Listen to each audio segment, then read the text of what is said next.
আজকে আমি বানাচ্ছি চেলা মাছ দিয়ে টমেটো সবজি। এখন আমি চেলা মাছ লবণ আর হলদি দিয়ে মাখিয়ে নেব। কড়াতে তেল গরম হয়ে গিয়েছে, এখন আমি গরম তেলে মাছ দিয়ে দেব। এখন আমি মাছটা উল্টে দিলাম। মাছটা একটু কড়ক করে ভেজে নেব। মাছটা আমার সুন্দর কড়কভাবে হয়ে গেছে, এখন আমি তুলে নেব। এখন আমি মাছটা তুলে নিয়েছি।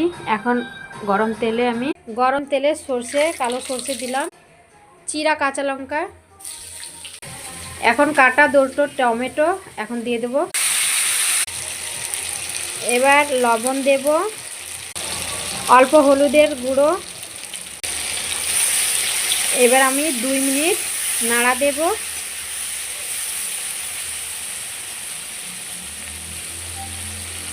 নাড়া দেওয়া হয়ে গেছে, এখন আমি ঢাকা দেব। এখন আমি ঢাকা দিয়েছি, 2-3 মিনিট ঢাকা থাকবে। 3 মিনিট হয়ে গেছে, এখন আমি ঢাকনাটা তুলে নেব। দেখো কি সুন্দর লাগছে।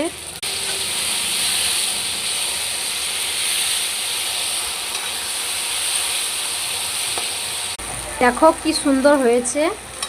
এখন আমি অল্প জল দেব।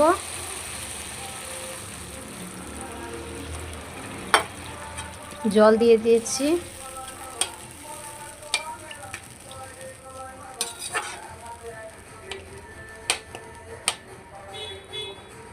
আবার আমি 2-3 মিনিট মতো ঢাকনা দিয়ে দেব।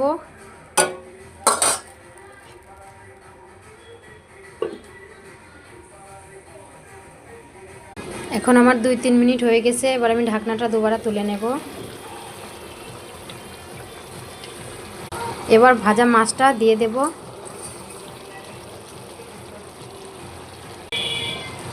মাছটা দিয়ে একটু নেড়ে নেব হালকা হাতে।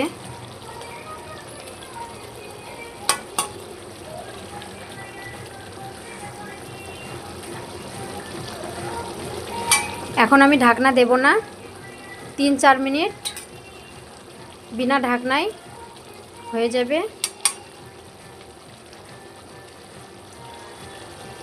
4-5 মিনিট গিয়েছে, এখন সবজিটা নামিয়ে নেব। খুব সুন্দর লাগছে সবজিটা দেখতে, দেবি খুব সুন্দর লাগবে। এখন আমি সবজি নামিয়ে নিয়েছি। এরকমভাবে সবজি বানিয়ে গরম ভাতের সাথে খাবে, খুব সুন্দর লাগবে। ছোট চেলা মাছ দিয়ে টমেটো সবজি।